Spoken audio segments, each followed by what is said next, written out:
Visiteurs et visiteuses, vous tous, hôtes des tout rangs, vous qui venez à Mbujimayi et visitez la terre promise, voici un bon cadre pour votre repos, réflexion et quiétude. L'hôtel Gloria. L'hôtel Gloria, le meilleur de son genre et l'unique en sa qualité. Voici ce qu'organise pour vous l'hôtel Gloria. Hébergement avec 3 types de chambres, à savoir chambre simple, monobloc, appartement. En plus du logement, vous avez droit au transport des clients assuré depuis l'aéroport jusqu'à l'hôtel. Le déjeuner, la connexion internet gratuite et fluide, une baignade à la piscine assainie. L'hôtel Gloria organise un service de restauration de qualité très rapide et méticuleux sur plusieurs points de vente que voici. À la terrasse VIP, au salon VIP et au restaurant avec des cordons bleus ou cuisiniers experts en cuisine de toutes les nationalités sur terre. L'hôtel Gloria organise également pour vous un service de blanchisserie avec son pressing ultra moderne qui répond aux exigences de nos aimables clients. L'hôtel Gloria organise pour vous un service de location des véhicules à un prix défiant toute concurrence. Une salle de spectacle pour toutes vos réunions et fêtes de mariage.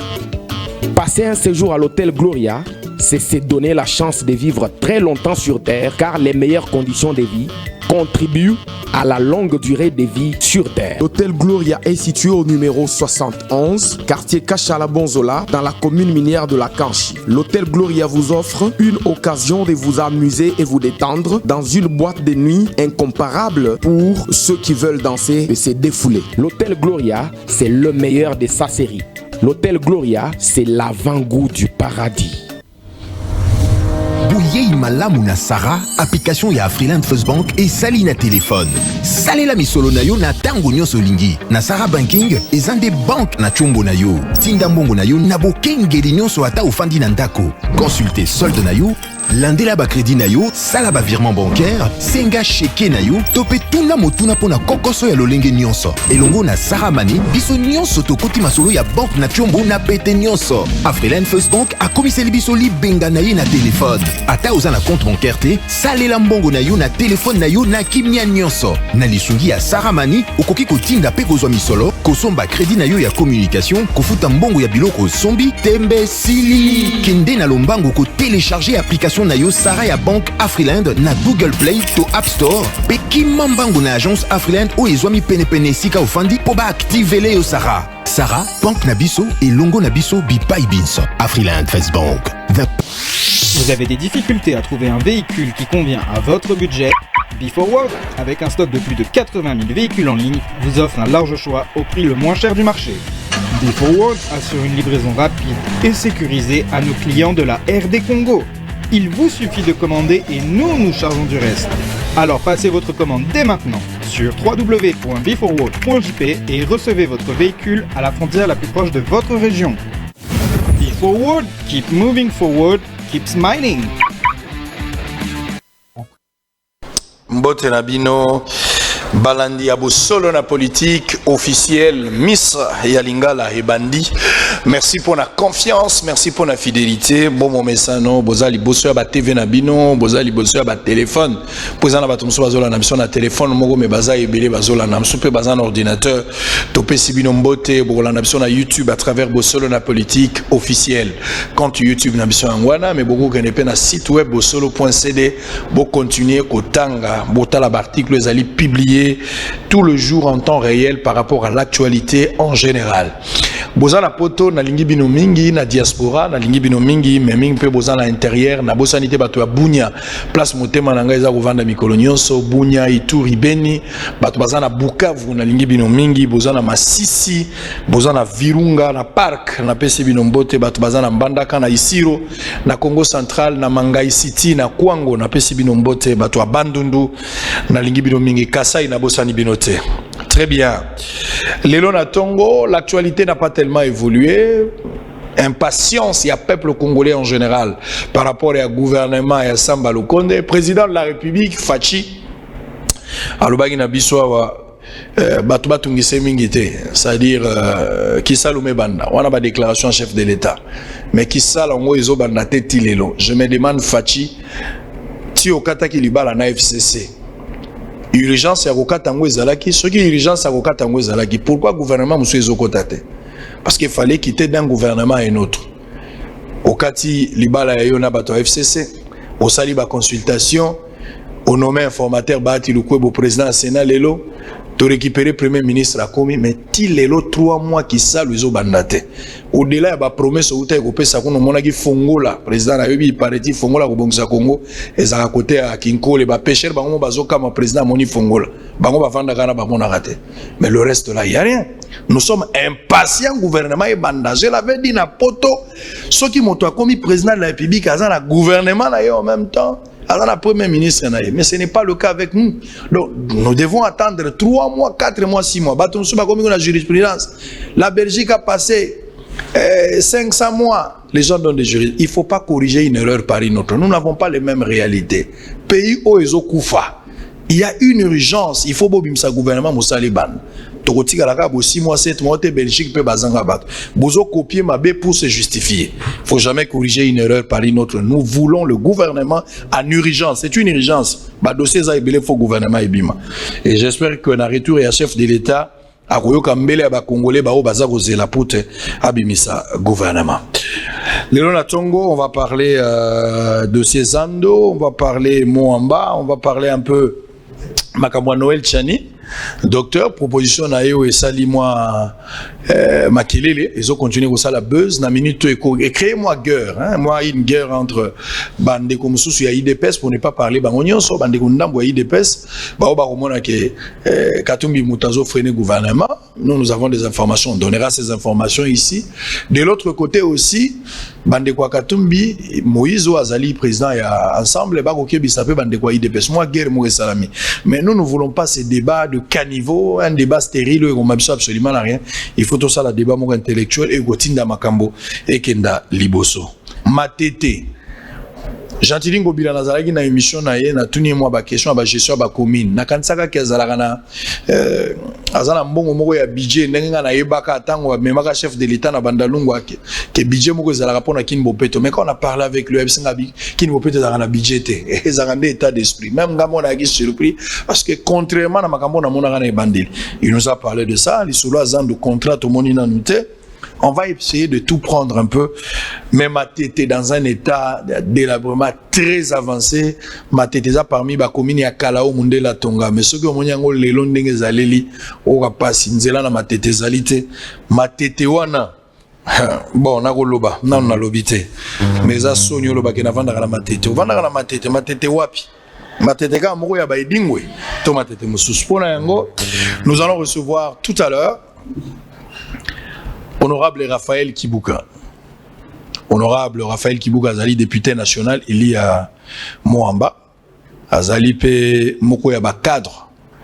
Na parti cher ya Jean-Pierre Bemba, MLC. Jean-Pierre Bemba to pesi pe mbote po azape molandi abosolo na politique. Ndeko Raphaël Kibuka, mbote na yo honorable. Mbote ndeko sango. Tokuta nte mikolo belé. Surtout pour na zone émission za mo pasi. Autre chose ba fonction ya sika. Autre chose ma fonction à Sika. Ma fonction à Sika aux yeux pour commis mon conduit na CCTV. Canal Kin, non, canal, je sais pas, CCTV. La canal Kin, télévision. Ou canal Congo, je sais pas. Alors, télévision, bande ko ba tenir en rigueur, hein. Na sali yango na côté, mais na bon, na bosani yango de mamouté. Okuta ki chaîne wana Jean-Pierre Bemandengenine. Je sais que chaîne wana et Zikaka, ils ont des problèmes. Awa, Simanango, bako foute la quelque part na Lingwala, côté à 24. Okuta ki chaîne Ndengenine tango zuba fonction. Choix ngo zalaki porter pour nayo par rapport à Nini parce que vous avez vraiment la makambo na te. Pourquoi ba confier yango? Okuti chaîne yango na Ndengenine nini yozo compter ko sala. Merci ndeko sango na parole au Pesinga.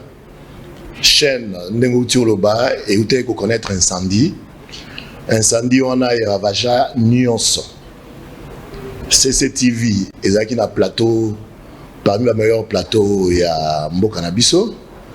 et Zalaki parce que CCTV est en Moranzia mon aralik hein radio na biso wana ezalaki na plateau ezalaki ya malonga koleka ba radio ebele mais incendie esali que et décimé nyonso banda wana balongwaki na siège o ezalaki na ville bakendaki provisoirement na Lingwala sous direction ya ndeko na ngai Jean-Jacques Mamba. Et après mokonzi na biso Jean-Pierre Bemba Gombo a décidé à confier ngai gestion en chaîne parce que nazali pe porte-parole ya mouvement ya libération ya Congo nazu chaîne ndenge na kuti yango eza na état malongate tozali ko travailler au lieu toloba ebele tolingi bino moko découvrir ndenge chaîne ego koma na mikolo ezali koya déjà toza ko déplacer yango de Lingwala vers le boulevard du 30 juin. Les travaux sont déjà en cours. Ceux qui sont bandits ko émettre à partir de la ville to ko inviter bino moko kotala ba plateau na biso ndenge ego koma ezala ya radio ezala ya télévision. J'estime et je pense je crois que chaîne wana ekozonga la place au ezalaki na ngo na mikolo tozalaka na ba 2006. On est au salon na mbongo wa MLC à Jean-Pierre Bemba bozumbongo na banque mbongo ya chaîne. Mbongo ya chaîne. Ouais. Chaîne a produit rien mongo. Chaîne azo sala mbongo pe. Ah, c'est que les journalistes peuvent pas mieux payer. Ba situation ya ko régler zebele.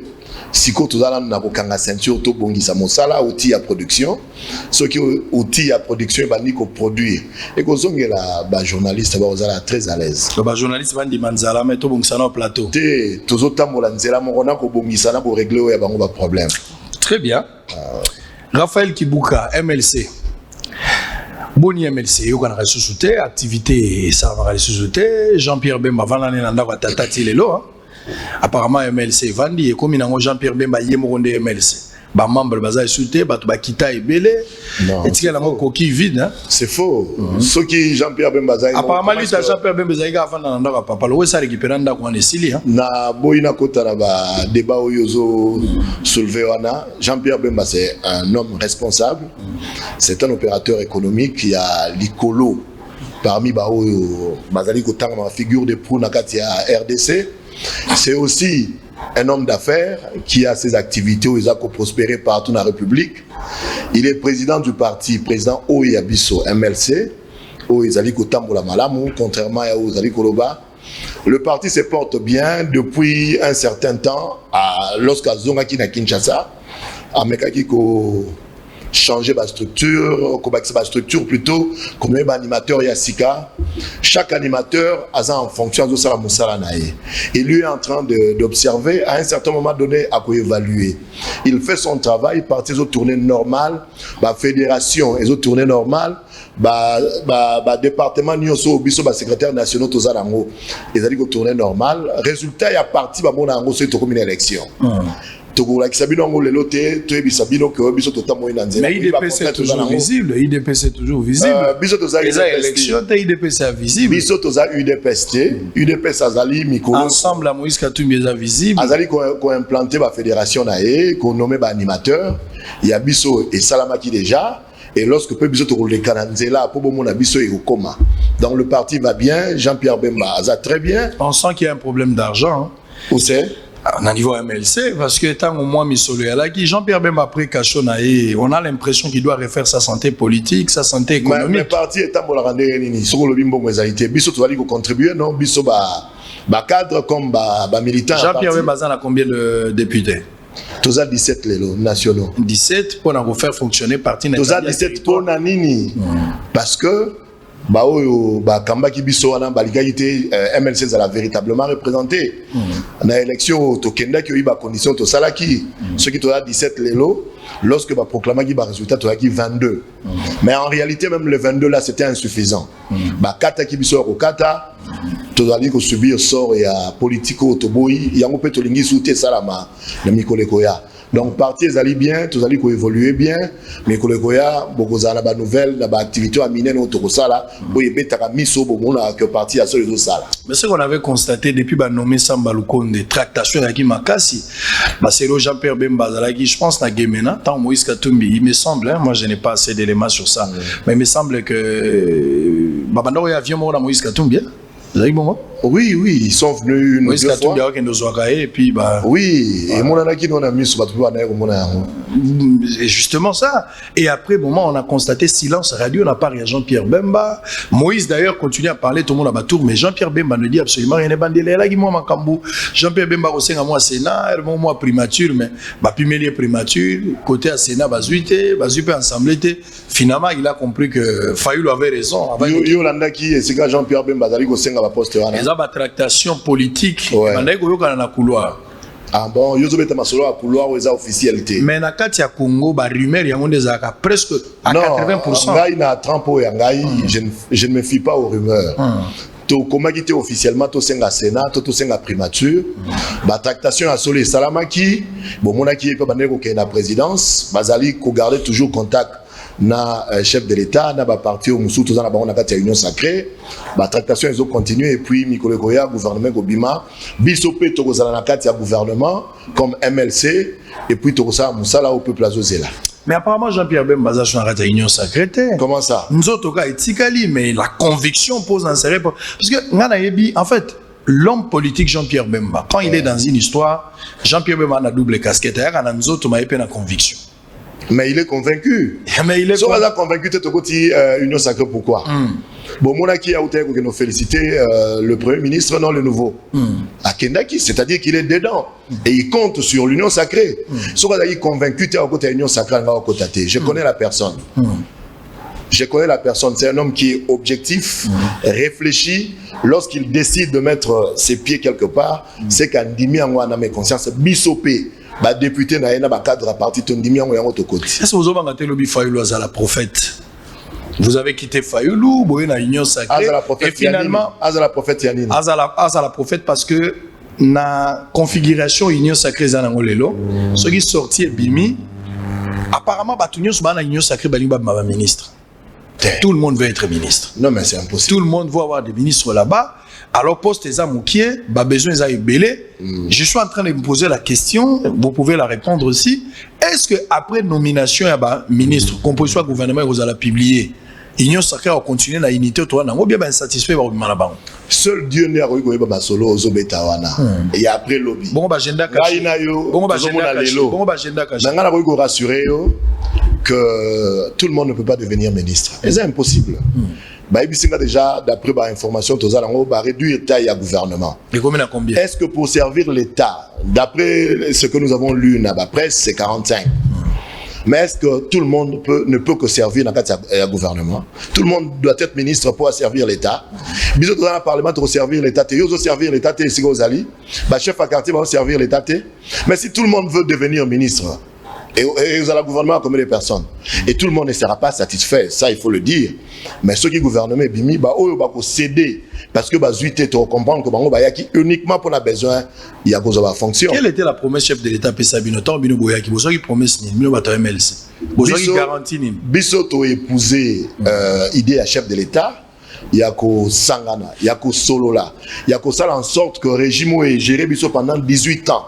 Oui, il faut continuer comme malmené, il y a 2 ans, il y a ensemble. Le régime est géré ensemble. Tu gères ensemble. 4+1. Jean-Pierre Bemba géré avec Kabila. Oui, tu as 1+4. C'est là que le gouvernement a transition. Tu as 1+4. Kabila comme président, ça fait partie du bilan. Oui, tu as ici, l'élection est salami, Boébinenge Salamaki, Botoli Bisso pouvoir.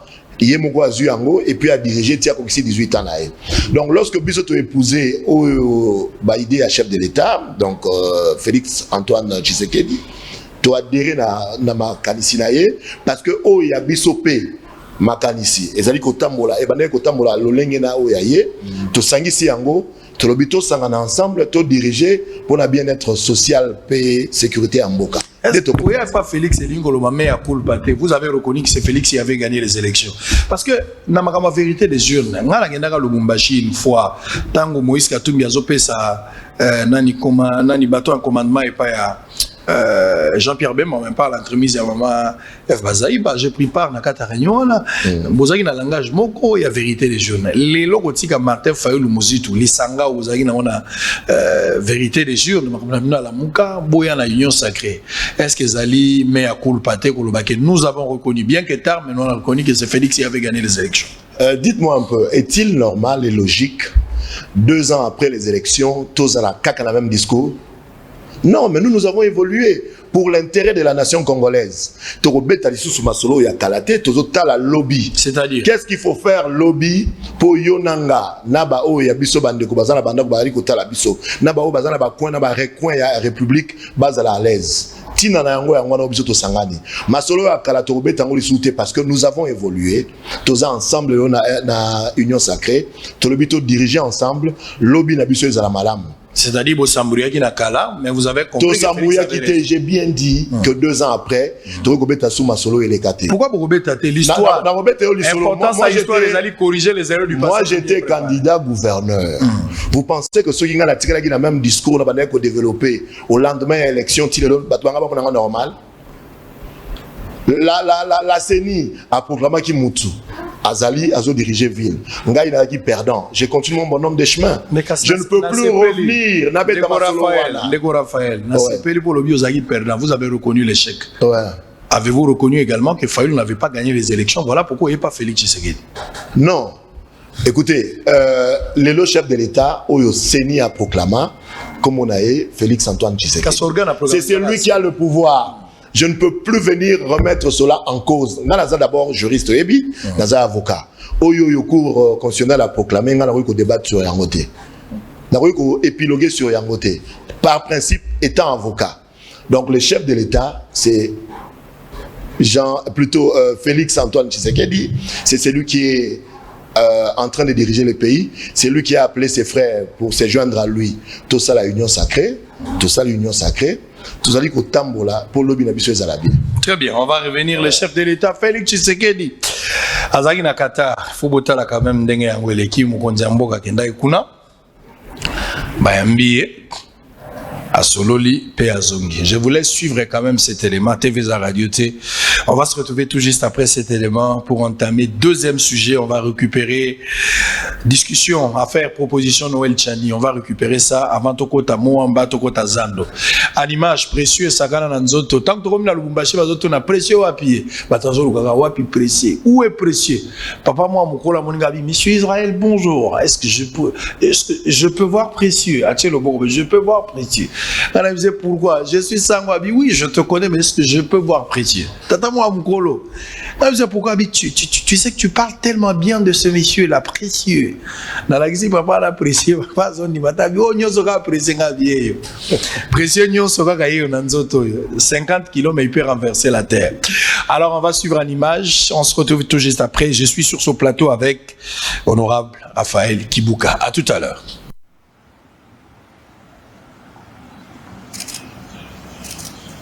La main droite sur les cœurs, l'émir du Qatar se dresse avec considération pour accueillir son hôte. Devant le palais princier à Miridiouane, le debout congolais et la salam à l'amiri retentissent en plein Doha.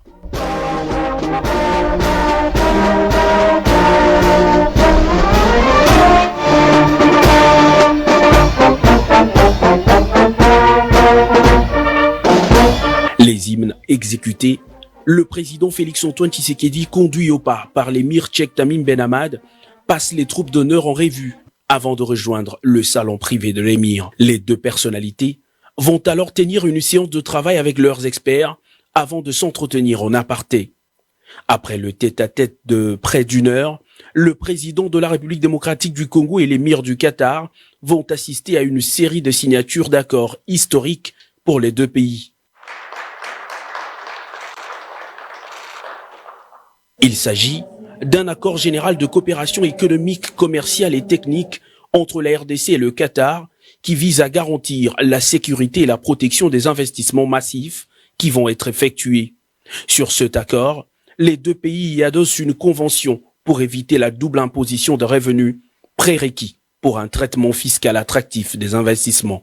Les termes de ce partenariat sont repris dans les mémorandums d'entente et accords signés par la ministre d'État aux Affaires étrangères, Maritou Manzeza pour la RDC et le ministre de Transport pour le compte du Qatar. Deux secteurs importants sont concernés, entre autres celui du transport aérien et maritime. Les investissements souhaités dans le secteur maritime consisteront en la modernisation et le développement d'infrastructures maritimes stratégiques telles que le port de Matadi, Kinshasa et Boma. Concernant le secteur aérien, La grande compagnie aérienne internationale Qatar Airways proposera ses services à la RDC au travers la régie de voies aériennes dans la modernisation, la construction et le financement de 3 aéroports phares, notamment Njili à Kinshasa, Loano à Lubumbashi et Ndolo à Kinshasa pour l'aviation d'affaires. Un bel élan pour l'indépendance économique du pays. Félix-Antoine Tshisekedi Tshilombo poursuit son séjour à Doha. Plusieurs activités en rapport avec les investissements directs étrangers sont annoncées pour les prochaines heures. Très bien. Merci. Alors, Tozo Koba, Bozaï Belé, Boza Rolanda Bisso. Je vais vous lire d'abord les informations du jour. Bozaï Belé, Bandeko Bazo Lembate, Kobenga Bisso, problème est à moi mingi. Fona yana ngo vérifier ba chantier dans la Kinshasa. Oya elenge sawana. Nzela na ba manda ko sala ngo tilelo na habité komi wapi. Na kotala nan ba chantier pour na kotala makambo eza ko évoluer, ce qui peut problème est à litre omega pe ko dénoncer yango. Mais makambo ya ba couvre-feu yango za continuer. Et comme il ngo couvre-feu, tant na comme na Lubumbashi, Nabimi na Boutou, je me suis dit je dois quand même faire un tour pour me rassurer qu'il y a couvre-feu pesali. Ngayo wana na mutuka ta. Na otambula wana na Lubumbashi. Bango kuna mingi ezali ba couvre-feu ba kosala ngo mixte. Eza police na FARDC, mais FARDC ndaza ebelé par rapport à police. Parce que bige Lubumbashi na ba tractation nyonso ezali awa. Tala ndenge John Numbi aza komona na te. Il me semble qu'il a bimi en complicité na ba service. Selon les informations à notre possession, bateau va témoigner sur place. Si cela est vrai, c'est une déception de ma part. Parce que John Numbi a bimi ndenge nini, alors que tout en a ba service à renseignement, tout en a service militaire. A bimi ndenge nini John. Oyebi ke bateau belé au bazan na pouvoir. To bateau bazaki na pouvoir passer baza au banque. Ndeko Kalev. Tika ko lukanya birungu na Elaïs. Je suis informé, j'étais vu là de loin. Moto bozaki na nda ebisingai. Yoko bangate. Quand vous arrêtez les gens à l'époque, même dans le cadre de service, c'est normal. Mais au coquipé ko beta visite, ouais puis pour y soit c'est quoi, il fallait moka kufa. Pas zo ba kufi o bazana sima bimisa ba. Répondre na justice ndeko ko banga justice te. Répondre ndeko Kalev. Ndeko nanga Barnabé Willingan azana kasho répondre. Répondre mona bandeko bazaku no solo na bango répondre. Ko ki ma justice te. Okoye bagu ya kasho ndenge nini ndeko Kalev na Lubumbashi patrouille nyonso eza kosala maana eza nango 2000 oza na 2000 oleki FARDC police yo simba kaka 2000 jambo unaenda wapi ulobika mwa 2 mois Swahili ucheka 2000 na Kitunga wow.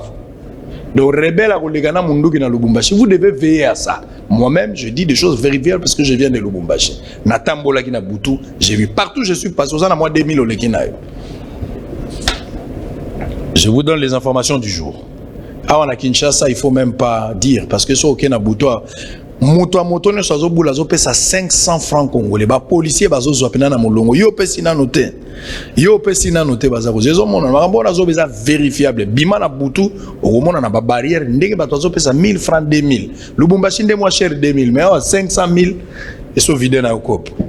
Christophe Mbosonkodia invite les élus du peuple du Grand Kivu à quitter les groupes armés. On va débattre de ce dossier également avec l'honorable Raphaël Kibuka. Assemblée nationale, les députés Ntembo Yotama s'inscrivent en faux contre les propos tenus par le président Mbosonkodia. Et ça, moi débat. Je pense qu'ils doivent venir Nabosolo pour s'exprimer aussi. Sénat, la plénière a pris acte de la démission de Sami Badibanga au poste de premier vice-président. RDC, le Sénat va saisir Félix Tshisekedi pour obtenir l'audition de l'inspecteur général des finances en plénière. Donc, Baniba Benga Alingeti. Nyon soit la po Alingeti Alobaïge, na Sénat, la plupart ya miyibia régime passé à ba politicien ba kuna ba koti na kati. Ba ke ko bata ma ba komi ba sénateur. Nde bango ba tombo ki ba lobi ote, ba ko benga ba tumibi boete. Et Sengeli ba ko prouver de quoi tous amis. Mais est-ce que politiciens congolais la majorité pour benga moyibi on a besoin d'enquête. Biloko zo mona nango clair. Mutazalaka locataire ndako à 200. A commis premier ministre azana immeuble à Moulaï. Ça peut comprendre facilement que muto aibaki. Na lobi nanga elogote je n'ai rien dit. Le Sénat a adopté ce lundi 29 mars en plénière son calendrier des activités de la session ordinaire de mars 2021. Elle intervient après celle d'Assemblée nationale quelques heures plus tôt. RDC, 21 personnes ont péri et une dizaine de blessés suite à l'accident de route à Goma. Sud Kivu, le gouvernement provincial interpellé face aux tueries ciblant la communauté Bashi à Massissi. Qatar, tête à tête ce lundi entre président Félix-Antoine Tshilombo Tshisekedi et Chin Tamin Ben Hamad Al-Thani. Ituri, Irumu, l'armée neutralise 7 ADF et perd un élément à Mahala. Lubumbashi, début de la campagne de vaccination contre le choléra. On termine, avant-dernière information, sport, déjà éliminé la République démocratique du Congo, s'offre une victoire face à la Gambie. Mais tout gagner match à la césarienne n'a pas si. C'est officiel. Constat Omar, il ne sera pas candidat à sa propre succession aux prochaines élections au sein de la Fédération congolaise de football association. Félicitations, la Constat Omar bien que tard, parce que la bombe là qui est au biloko. Mais le la yomoko Mikei, on ne tire pas sur une ambulance, donc te protéger. Honorable Raphaël Kibuka. Couvre-feu. Couvre-feu. Lubumbashi, Mbujima et le constat reste le même. Sauf à Goma, il n'y a pas couvre-feu. À Goma, il n'y a pas couvre-feu. Comment ça? Il n'y a pas. Je vous dis que, précieux, au côté de la bande de image, il y a Mindele. Nyonso mona ko bayaka na Congo babina ka ominga balingaka est ceux baya bavana na gisasa te bazana est 22h30 okomona Mindele wande bazobina TV za radio te couvre-feu zate même na Sud Kivu atwazo lenga bango normal Kinshasa Lubumbashi le couvre-feu est respecté mais à monnaie. C'est vrai que opportunité il y a couvre-feu et ben que c'est justifié mais le long azomona keza sous importante. Il y a continuer à vivre dans la situation là parce que l'économie n'a pas comme qu'on pâtir. Ce qui totali la journée n'a pas de kin parce que tout ça n'a kin. On constate que nakati ya bus bat ba okota ne ba kota ka sangana nakati ya ba école bat bazo kende na ba groupe na ba marché tozo kende sans respect à mesures barrières donc ba distanciation exacte mais na butu ba bisi bino bozonga no kibola avant 21h beaucoup plutôt plus tard 21h je ne vois pas hein impact il y a décision wana lelo par rapport à la situation que nous vivons actuellement. Il est vrai que pandémie et baniko kita il faut pas te relâcher, mais opportunité à maintenir couvre-feu et comme problème. Parce que l'économie n'a biso. Ce qui est au taliban entreprise est belé, bah miso banero ça là coproduire na butu, bah te belé bah continuer l'activité na bango bah général comment mon solo na butu.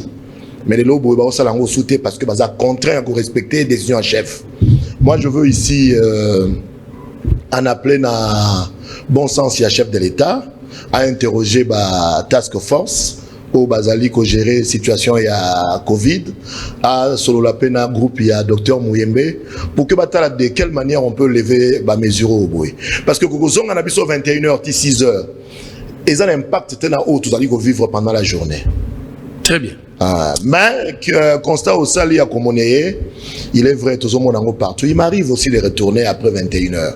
Ce que Taliban Bozo, les cas, ils ont bien été. Ceux qui chef de l'État, l'Ongoliango et ça la biso bien.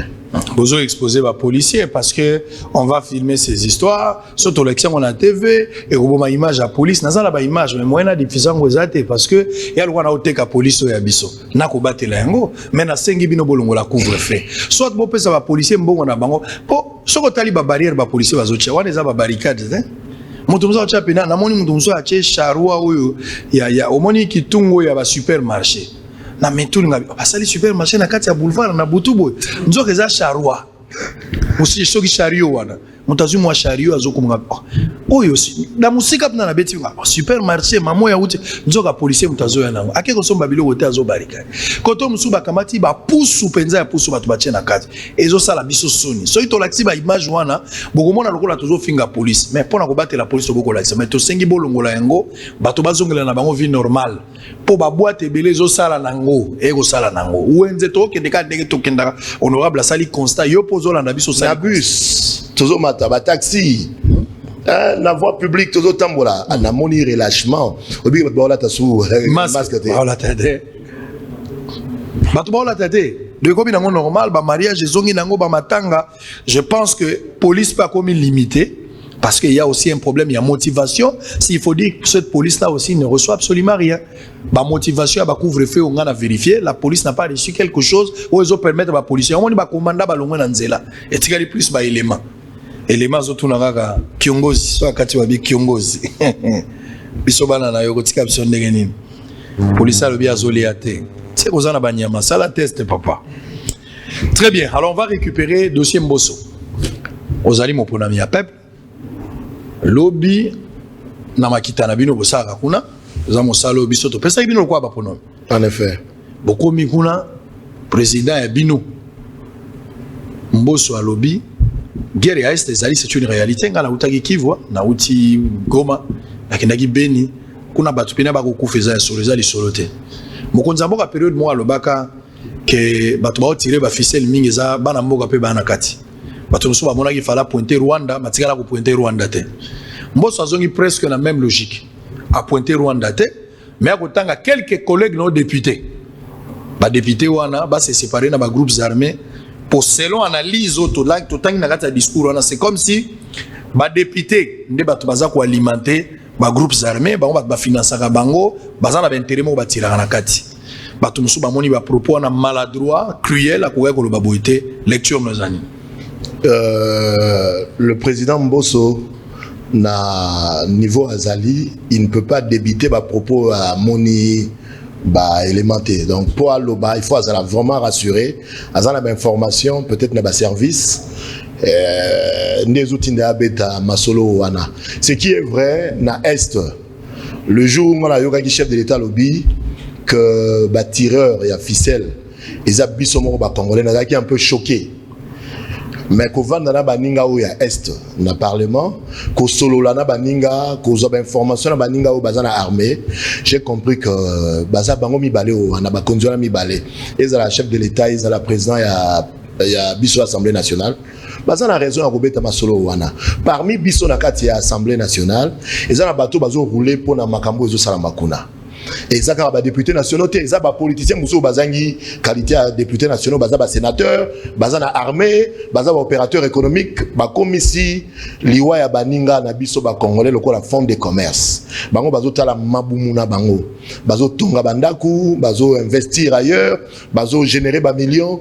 Na simaya makila bandeko na bango ezali kotanga soki ya solo na kati ya parlement ezana ba député bazali ko rouler pour na ba groupes armés bazali ko décimer population il faut ba zonga sima soki ba zongi simate que ba dénoncer bango parce que armée azo sala musala service de renseignement ya armée azo sala aner azo sala banquette soki ba monani ngai na kozala parmi ba ko voter pour que ba tcha bango na disposition à justice parce que nazo mona sans té ya oyo za autorité population a poni yo ba no rouler pour na ba groupes armés ba bonga bateau ba pona ki yo et c'est inconcevable. Très bien. Nazo senga président ya Assemblée nationale Mbosso président Kenan pena est tika ko beta masolo Kenan pena est kende nanu soki président lobaki ya ko sala état major akendaki te yo pe sala mo état major au vivre nanu po eba faut se rendre sur place. Il faut pas seulement informer les gens sur base des informations reçues. Je sais que vous êtes aussi mieux informés, mais je vous conjure kende nanu pena est kende nanu masisi. J'en avais parlé avec l'autre député la dernière fois. Il reviendra peut-être demain. On aura d'autres députés à Est parce que bah contacter Bisso mécontentement d'abord par rapport à cette déclaration. Aux hommes la guerre à Est. Précieux Mouyoko, vous allez leur mettre cette image. Bisso na lobaki angolobi. Bisso na Rwanda. Tozana bandenge belé à kokota Rwanda. Topel ba Rwanda ba koko yao. Na Goma pona okende kizeni. Soko zaka na Goma wana. Ezaka loka mutauti na chambre ke salon. Porosité dans la frontière aux Atanaïdes. Soko yo kokota non facilement. Et quand ils viennent chez nous, moins de contrôle. Bisonde tozo kota contrôle les kebele. Na ba image obo mono précieux zo la Sabine. Na ke penzati na frontière na Ruzizi 1 na Ruzizi 2 na Bukavu. Ruzizi 1 et Ruzizi 2. Rwanda na ngambo biso awo. Pomo ko ezawana eza à peu près 20 mètres. Dozo na Rwanda ba prince ne bozomona na image bétonné atakaka na immigration na bango mona ndenge ba bétonné ordre ezali pa na biso fo mona buchafu bozomona na image wana bozomona na ba image moto awuti Rwanda ye wana zokatisa auti Rwanda zokatisa mama wana bozomona wana na mission wana bako contrôler bango le comme ta pas passeport na kati akoza na munduki akoza na or contrôle ezate bazolenga nde bazoleka makambo ya guerre ozala ba réalité belé. Il faut avouer que depuis un temps gouvernement a travaillé dans l'armée, dans le service de sécurité pour vraiment démanteler le réseau. Il faut mettre seulement le moyen. Ce qui m'a solo, tu vas dire que et quand quitté 1 année ou 2 ans avant, c'est qu'il y a vraiment espoir que lobby situation les à la mise au clair et que bateau bazali na base il y a une sécurité wana base à la c'est qui est vrai ba soda bazo futa ma soda en retard à salaire te ba futa bango attaque bazo zo mingi te mais baza payer régulièrement selon les informations ba policiers également ils ont témoigné baza en retard à salaire te bien que ça moké mais problème ya bili na ba guerre il faut que bakisa moi ba hélico ou ils permettre bango ba samsala malamu il faut que tela bango ba prime ya makasi il faut que pesa bango ba engin ils permettre bango ba beta pour la stratégie, pour la koyeba musala et faire des sazanango est limité aussi par de moyens. C'est le même problème aussi avec la police. On va évoluer. Proposition Noël Tchani.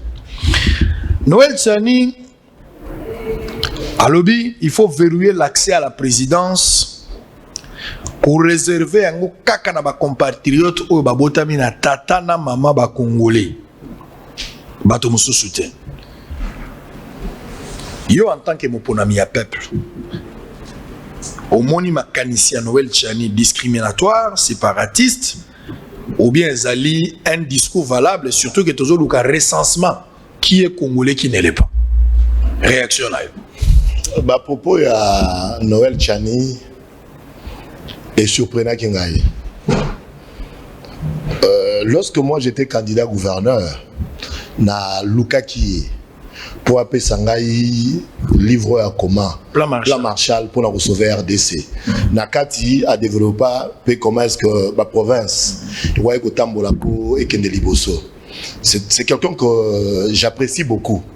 Mais j'ai été sidéré à Koyoka ba propos à Tenaki wana. Moto ya trampo ya yé. Il y a bagage au Azanango wana, maïle Azanango a développé discours wana lelo. Moi je trouve que ça a été. Mais Congolais, maître. Papa, au Ebiti Nani, Côte d'Ivoire, ils ont déchiré. Ils ont déchiré le bambou et l'équipe. L'Igolo a ivoirité. Quand il y a Bagbo Balobi sera candidat président de la République, l'Ivoirien né des pères et des mères. Oyo, position à Noël Tchani. Quand il y a Ouattara Balobi sera candidat de la République, l'Ivoirien né des pères ou des mères. Est-ce que vous comprenez? Et na où? Et ça dit que batuba bon maman batuba koufa.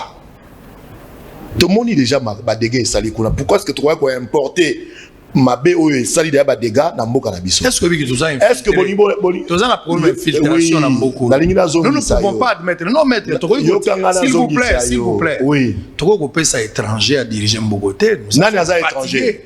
Congolais wazané d'un parent étranger, des aza étranger. Yolingo bisangani ba o bazali ko s'associer na ba groupes armés ba bomakuna ba congolais né ya ba parents d'un côté congolais de l'autre côté ya ba nationalité mususu ba de Gaulle ezali ko sama na kati ya Kinshasa o congolais né de pères et de mères azo sala bo mona ngote bino bokanisi que congolais né de pères et de mères ndi aleki congolais abotami na parents moko kaka na aye na bomoyi na parents moko kaka nde akoyi kolinga Congo koleka congolais abotami na les deux parents te. Non, bah débat on a et comment débat moko tina ko beta sur la sauté. Lelo boye, tout un exemple mon aîné Obama a dirigé les États-Unis. Pour tombola nkita aux États-Unis. Était né de quel père? Son père était kenyan. Mais il était né aux États-Unis. Oui, être né aux États-Unis n'est pas un problème. Ngai nazala na bana musu abotama libanda. Yo kolongola bana na ngai wana nationalité ya Congo, kolongola bango makila ya Congo na bolingo ya Congo. Nakati anda kunangana zana bana baza ba étranger ba canadien. Est-ce que bana wana baza ba congolais te? Bolingo nga papa na bango na zana ona o bango baza nango parce que ba viva kao, ba tanga kao, ba kola kao. Yo kolinga bango koleka, yo kolinga Congo koleka bango. Non, ça va faux débat, ce sont les débats dépassés. Moi j'ai été choqué de suivre ça de la bouche d'un intellectuel, il y a Trump, il y a Noël Tchani. Le débat on a eko beta maleloté. Vous pensez que moi na lorsque aya kana bomoyi aponarate aya na parent il y a nani, il y a nationalité, non. Lorsque l'enfant est né d'un père ou d'une mère congolaise, moi j'estime qu'Azana a droit le congolais. Retard au Tozanango Lelo, où ils allaient bloquer Bisso Lelo, c'est parce que Bisso Tochama, comme on a Bisso en nationalité, on a une exclusive. Baninga Mosusu, Bazali ba opérateur économique, Bazali ko vivre na bamboka Mosusu, ba lata déjà Kazaka ba nationalité na bango, ils opèrent facilement. Nakati la présidence, on a un Congolais qui a fait des millions na Colombie. Est-ce que vous avez bien? Il y a des Congolais qui sont riches mais qui vivent ailleurs. Bazana ba nationalité on a ceux qui balingi ba ya wa lokola bango na ba papier et ko zala ke ba bota magina maman américaine papa congolais bino bobo ya bango ba ko diriger Congo ceux bazana ba compétences et que baza pe na bolingo ko développer mboko. C'est un faux débat. Moi j'estime. Tu penses qu'il y a quelque chose qui est caché derrière la démarche à Noël Tchani? Je ne voudrais de pas la politique, je ne voudrais pas l'instrumentalisation, sous-traitance. Je ne voudrais pas un jeu politique de l'UDPS par exemple. Je ne voudrais pas épiloguer sur cette question. Ngana moni yango objectivement, nazo analyser objectivement que c'est un faux débat. Tout Congolais, né soit-il d'un père ou d'une mère de nationalité congolaise, aza Congolais, ponanga. Même Banaou Yabiso Babotami Libanda, pour avoir passeport américain, toi avoir passeport canadien, baza ba Congolais. Yango nga naza na kati ya lisanga ba oyo bazali ko militer double nationalité. Ba tunabiso ba zoyango ba Congolais belé ba kenda kuna pour des raisons ya ba papier. Pour fonctionner bien, baza na ba facilité belé bazwa nationalité wana. Mais baza na bolingo motema na bango makila na bango eza wana Congo. Au pekisa bango baza ba Congolais.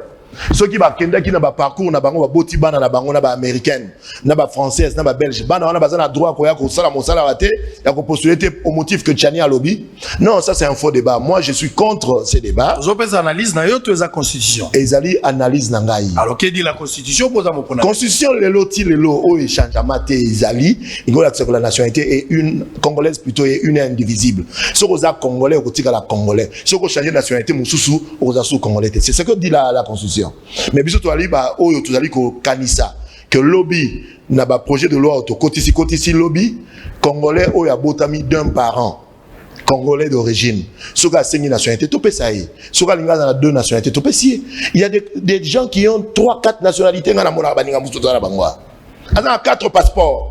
Et puis ils ont dérangé Bangote. À côté de l'Amérique, ils ont un passeport à Bamboka Moussous, ils ont américain, dès lors qu'il a détenir passeport américain. S'il a investi, il a de l'amour, il construit pour son pays. Pour l'année, il y a un commissaire congolais, ils ont finalité. S'il y a même des étrangers qui aiment le Congo plus que nous-mêmes, le Congolais, est-ce que vous voyez bien? Abotama na papate, mamate, mais à l'Igui Congo, les Congolais Moussous. Pas dans la COP, Papa. Ba Congolais belé oyo ba botama de père et de mère ba zoapé misala oya ko tombola et ya ko tombola plutôt mboka ba bebisa ko leka kutu ba étranger osumi tuna mais o azo sala makambo aza congolais. Ce état monnaie n'est pour investir 1 milliard, 2 milliards de dollars. Il y a exigé ba on ba pot de 20 pots ba kota na Congo. Ti ba wumeli ba moni que ba zo a réponse te ba baluki ba ko investir na Côte d'Ivoire. Noël Oyo wana alingi Congolais, alingi Congo to alingi Congolais. Ndeko Raphaël, Noël Tchani azolobela pour la présidence de la République. Il parle pas pour d'autres personnes, il parle plus pour la présidence de la République. Justement. Jean-Pierre Bemba o yaza président na yo, aza na Congolais. Tata na maman congolais, za un problème d'un. Bongo loi wana proposition ya bien que ça reste aussi à savoir sur Jean-Pierre Bemba. Proposition ya ça éligible le lobby. Proposition moni Jean-Pierre Bemba tous on a un débat. On a eu qui on va bazo beta trop. Pour Jean-Pierre Bemba c'est Copesili à présidence. Copesili pourquoi? Parce que pouvoir ya Kabila ba manipuler ba juge ya cour constitutionnelle ba sala que ba bimisa nani challenger au détail na course ya présidence de obengi Copesili. Est-ce que yo yebite que décision des acquis unique? Yo est bien voté en tant que Congolais. Que décision on a Kolongola Jean-Pierre Bemba na course, Kolongola ba Mouzito ezalaki injuste. Yo est bien voté. Comment est-ce qu'on peut parler des dégâts qui ont été causés par le pouvoir en place plutôt passé? Bon Jean-Pierre Bemba a été écarté injustement de la course et à présidence en 2018. Bissot Ali ko travailler et nous sommes convaincus que ceux qui lobbyent à Posa, il y a ko zongela naba élément autoza na yango akozala candidat sans problème ceux qui azana posa na yango ceux qui peut biso parti peut investir akozwa ndenge nini kozala pe za problème mais d'abord c'est encore un problème est-ce que va valider candidature na et ça c'est une question il faut total c'est que la nouvelle va valider pourquoi parce qu'il a été injustement ba correction au pouvoir en place il y a lelo ezali ko corriger et ça ben injustice ezali commise on n'a pas encore corrigé c'est na lobby on n'a pas encore corrigé non il y a des histoires qui se corrigent déjà au pouvoir actuel azo corriger. Au lendemain, il y a avènement, il y a président Félix Tshisekedi. Combien d'innocents sont sortis de la prison? Combien? Le dernier cas en date, le colonel Edi Kapen. Azala Kiwapi. Désolé, Nekangakai. Mais c'est le président qui a décidé. Mais nous ne comptons même pas sur le président, nous comptons sur la loi. Parce que Bissot Ozaki est écarté injustement. Jean-Pierre Bemba Banek au gêné pouvoir en place. Bah yeba que ceux qui a coma qui président, bah ozala mal à l'aise. Yango bah ça qui tout bah Libanda. Ça a été aussi le cas pour Moïse Katumbi. Bah ceux qui sont en gambo à frontière. Parce que bah yeba que déposer candidature naïe, ouais que déranger bah jeu, bah règle de jeu, bah on va établir ça qui. On est là, nous sommes prêts, tous allés travailler. Président Nabiso. Est-ce qu'aujourd'hui on peut conclure que jeu politique Mokozo Salama pour écarter Moïse Katumbi de la course, de la part il y a eu des pèses. Parce que pouvoir, les a pouvoir a eu des pèses. Ça, il faut le dire. Mais on a vu que pouvoir, les a eu des pèses. Pour le moment. Pouvoir, il y a l'élo. Les a eu des pèses. Les a eu des pèses. Bissonios sont en français à familiarité, mais pouvoir, les a eu des pèses. C'est l'un de l'UDPS qui a la tête du pays. Mais exactement, le pouvoir. Mais il ne peut pas diriger seul. Il ne peut pas diriger seul. C'est comme ça qu'à Bengaki, Sizo et Salamaki, il y a concertation pour accorder qu'on diriger mon côté. Ce qui UDP, c'est qui a même dirigé Yemoko. Pour aller l'Union Sacrée, nous a créé, il fallait écarter FC7. Yemoko a dirigé, non? L'UDP ne dirige pas seul. Tout ça, mon côté qu'on prétend même sera gagner l'élection, d'ailleurs, de ça, rediriger seul. Et ça, impossible. Apparemment, Félix Tshisekedi sera le candidat unique, hein? Yo zobeta apparemment nga la tanga français bien la latin philo na petit séminaire. Non mais parce que ba tebele ba cause à l'éliminer na ba descend ngezo kende Jean-Pierre Bemba oza déjà la moi problème éligibilité à la corriger il faut pas corriger oui parce que il a été écarté injustement mais il faut pas corriger ça demande aussi la bonne foi et justice pour pouvoir corriger ce dont vous parlez. Oui mais si ça c'est un problème. Moïse Katumbi aujourd'hui si on prend en compte Makamo Noël Tchania Zagoloba c'est que la première mi-temps Moïse Katumbi ça longwe. Ah, mais papa, donc il pensait il y a intellectuel moko, au niveau comme ça loi et écarté moto. Est-ce que dans le lobby noté que barolongo là, dans le lobby, toujours qu'il y a une hypothèse parce que c'est de la politique. Ouais. Au fur et à mesure toujours qu'il y a des badaka bouiti. Politique c'est la ballon d'essai. Il a un ballon d'essai ou bien. C'est ballon d'essai on a eu Talibanda. Noël Tchani a Pessi, UDPS en même temps il parlait des identifications recensement, pas d'élection sans recensement. Yo gagné monté. Nayoki mais on les a débat mususu par rapport aux obetelanga mais exactement il y a on a lobby nayo à la lire où vont les choses binonio sur ba candidat président de la République vous vous retrouvez où ba candidat nyos besoin la union sacrée qui est l'autorité morale aujourd'hui c'est Félix Toyokana Boya Kabila mais Félix lorsque to sangali na kati ya union sacrée na moni texte mon côté o epekisi moko na biso a envisager lobby Zala candidat. Nous sommes ensemble, nous sommes en train de travailler. Ce qui est ma solo élection l'élo. Population de la bisote. Abidon bino ba politicien bo vanda kanabino kaka pour la élection. Alors que but de l'élection est allé justement qu'on renouveler animateur pour que kotisika basa la makambo ya malonga pour population sepela. Aujourd'hui tout est par terre. Tout est par terre. Donc, on a ma solo élection en 2023. Pourquoi pas toi en 2021? Qu'est-ce qu'il faut qu'on fasse pour que la population a sentir changement? Ma solo wana nde photo. Bino ba député bo sala nini? Bino si wolaxi limite. Mais biso banga ba dissoudre le parlement, moi il y a quelque chose. Bandeko ba loba. Bo banga ba dissoudre. Bokota union sacrée par peur pour ba Toyokana. Limbisanga so sûr mais fana biso vérité. Bo boya bo banga dissolution yango bokota na. Mais yo kana ce qui dissolution intervenant qui ceux qui toquent une élection ba o ba ko bimaizaka ba to kamoko biso to maté.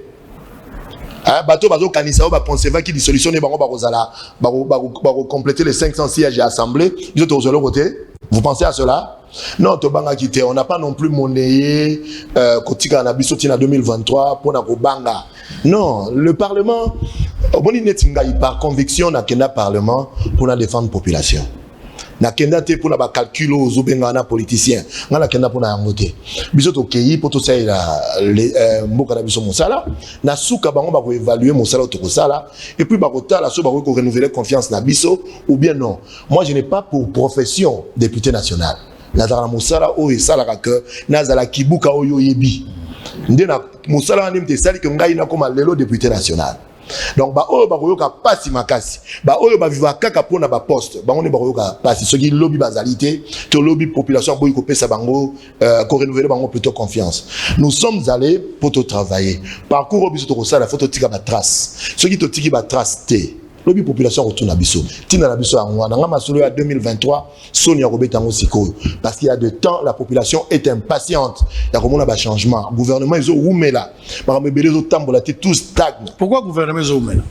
Tractation politique, ça dit bino ba trop compliqué chef de l'état biso banane bino MLC bino ensemble nga beta masolo ya MLC ponga na za MLC ba pesi bino combien biso MLC wana za yo moko zaki pressenti ministre de la justice nani mutabetero masolo wana ozo bomba te nga za posa kwa ministre te mais ba pesi bino combien de sièges vous en a 17 députés bwana 17 députés bwana droit de sièges te wana na ko beta ngote parce que je n'ai pas de précision donc vous avez na deux ministres kaka bato ya biso bazaki na ba ambition ya kokota na ba ministre na gouvernement ba solo la ki to solo la ki ba pesa ki ya bango ba kombo ngai na zana ambition kokota na gouvernement te.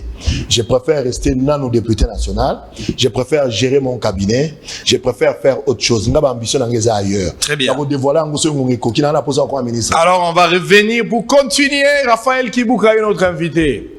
Na oka semaine dernière bato alobi ote gouvernement zo matin na moni bato IDPS bele ba fingi Moïse Katumbi balobi ote Moïse Katumbi motaza o bloquer gouvernement lokuta na bino lokuta na bino. Je vais vous donner la vérité lokuta na bino.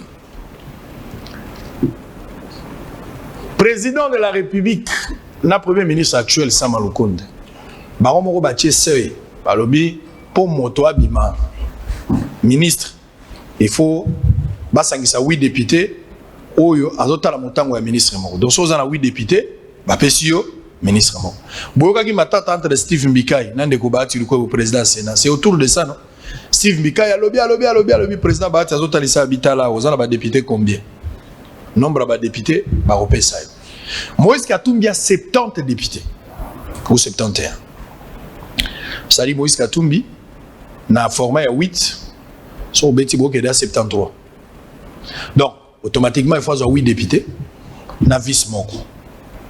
Selon les informations, Moïse Katumbi était venu, il a parlé, bayoka na premier ministre, c'était normal.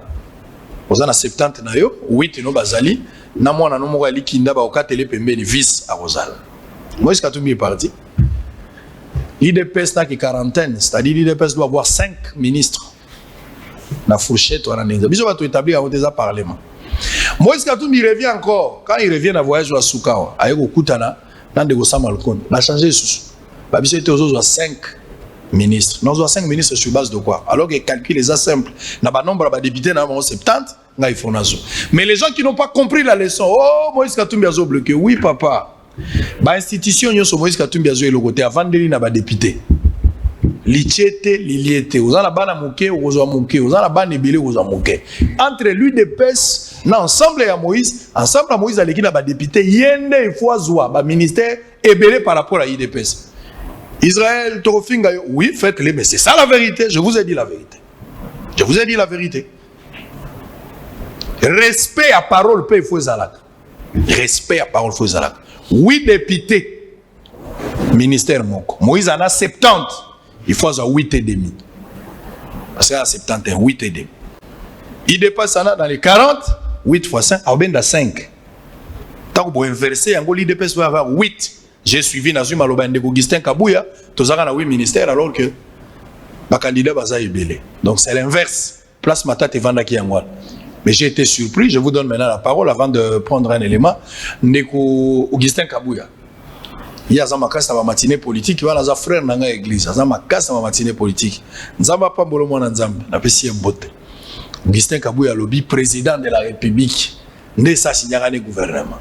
Mais aboy ko signer ordonnance pour ba mama bazate. ba mama bazate batunyo bino ba politicien bo pesi bozangisi ba mama bazali ba Stéphanie Mbombo bazali te basi mususu ba maître Odia bazali te basi nyonso to ko tanga ba kombo na bazapenza te mingi mibali na mibali président pas beaucoup signer c'est-à-dire jour to ba mama ne président ko signer lecture là.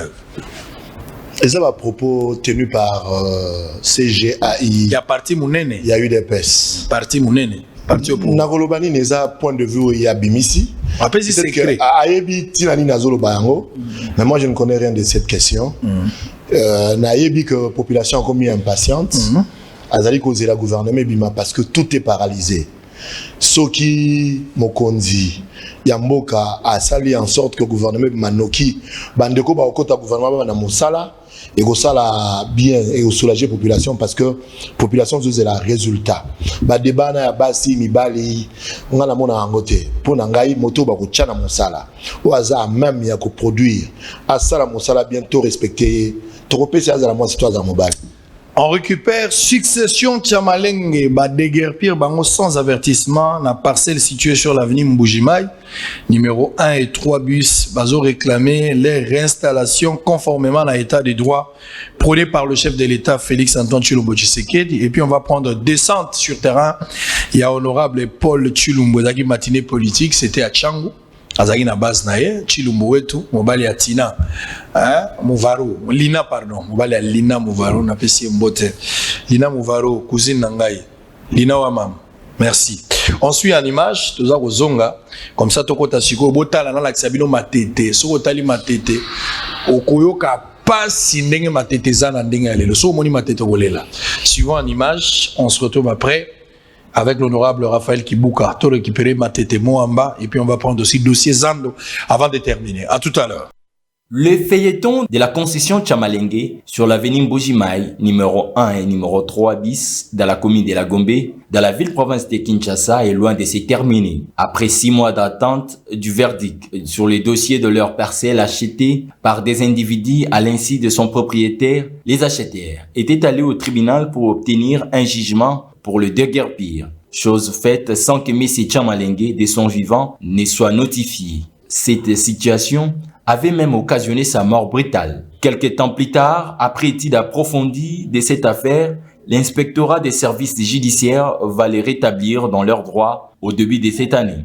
Et curieusement, en date du mardi 24 mars, le même inspectorat des services judiciaires va inviter toutes les parties pour une confrontation qui malheureusement n'a duré qu'une dizaine de minutes. C'est ainsi que les avocats conseils de la succession Tchamalenge se sont préparés pour présenter leurs moyens de défense. Étonnement, l'inspectorat des services judiciaires va les saisir de nouveau par une lettre pour leur déguerpissement au nom de la parcelle concernée, à savoir celle de Mbujimai numéro 1, mais pour les 2 parcelles, dont celle de Mbujimai 1 et 3 bis. Devant les caméras de Bosolo TV, ces avocats conseils dénoncent avec la dernière énergie cet état des choses et exigent que leurs clients soient rétablis dans la parcelle de Mbujimai 3 bis car ils détiennent tous les documents parcellaires authentiques. Donc, les conflits portent sur Mbujimai 1 qui aurait été vendu. Encore qu'il faut que ça soit examiné par la justice. Mais Mbujimai 3 n'est pas concerné. Voilà pourquoi nous avons demandé aux autorités, et nous continuons à insister, que le 3 bis n'étant pas concerné, il faut que la famille soit réinstallée au 3 bis. Ce qui est tout à fait anormal et nous dénonçons cet état de fait. Parce que si aujourd'hui le chef de l'État se bat pour qu'il y ait un état de droit, il ne faut pas que des services de l'État soient utilisés ou instrumentalisés pour brimer la population. Le jugement en conflit sur Koloba, ils ont concerné numéro 1 et non 3 bis. Donc, dans la minute, nous avons le droit à 3 bis Nabichou.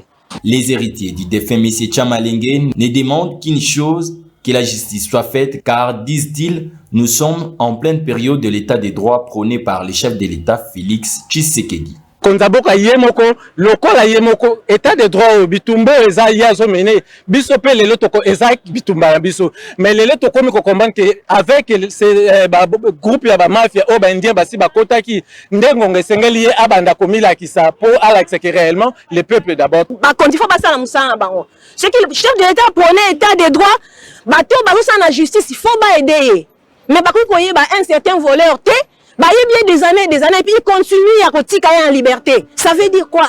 Parmi les dossiers les plus exploités dans les différentes juridictions congolaises, les conflits fonciers demeurent le plus en vogue. En plein état des droits, les acteurs de la justice sont appelés à dire le bon droit suivant la vision du chef de l'État pour améliorer l'image ternie de l'appareil judiciaire congolais.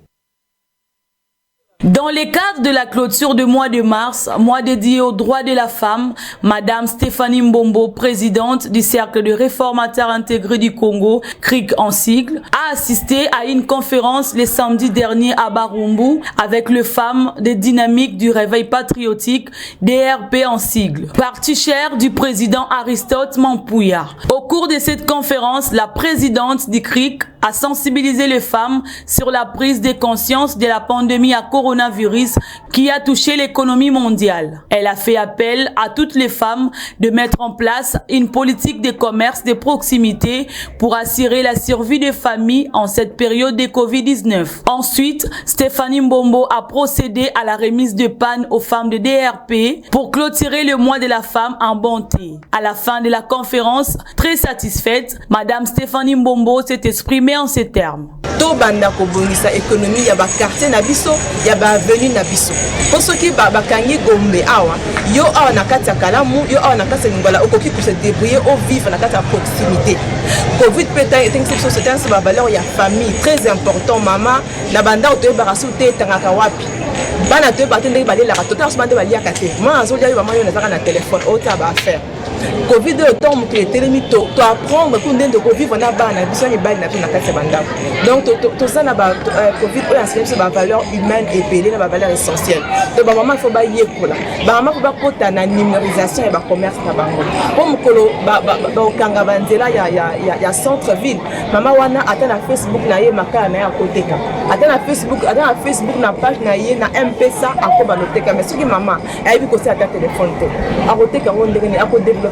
Pour sa part, le président du DRP, Aristote Mampouya, a remercié la présidente du CRIC pour son intervention. On a aimé la manière dont notre conférence s'est déroulée, l'intervention de notre présidente Stéphanie.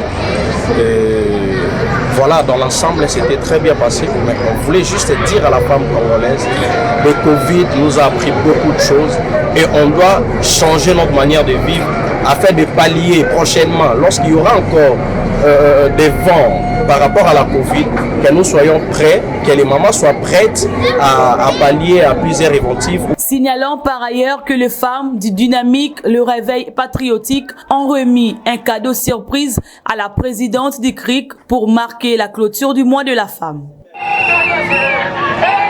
Dans le cadre de ses activités parlementaires, le député national Paul Chilumbu, élu de Tchangou et de Sondipour, palpe du doigt les réalités et difficultés auxquelles sa base électorale font face. Ici, par exemple, à Don Bosco, dans la commune de Massina, le député national Paul Chilumbu a sensibilisé le représentant des écoles de la Tchangou sur le respect de gestes barrières pour éviter une éventuelle contamination de la Covid-19 dans le milieu éducatif et a à cette occasion offert un don de gel désinfectant, des manuels scolaires, de chimie et autres. C'était l'idée de Tchangou, nous livrer ici le mobile de cette activité. Dans la période de vacances parlementaires, na yakina kutana na ba électeurs na ba oba pesa kinga ibonga ba oba pona kinga to meka ko échanger na meka ko sala bango rapport na ndenge mambo ileka ki na parlement et puis na zope ba bosenga na bango ba problème bazana ngo total dans la mesure du possible comment to ko ki kolobela bango na niveau ya parlement ou bien à niveau ya ba institution pour résoudre ba problème là bon wana eza iloko liboso iloko mibale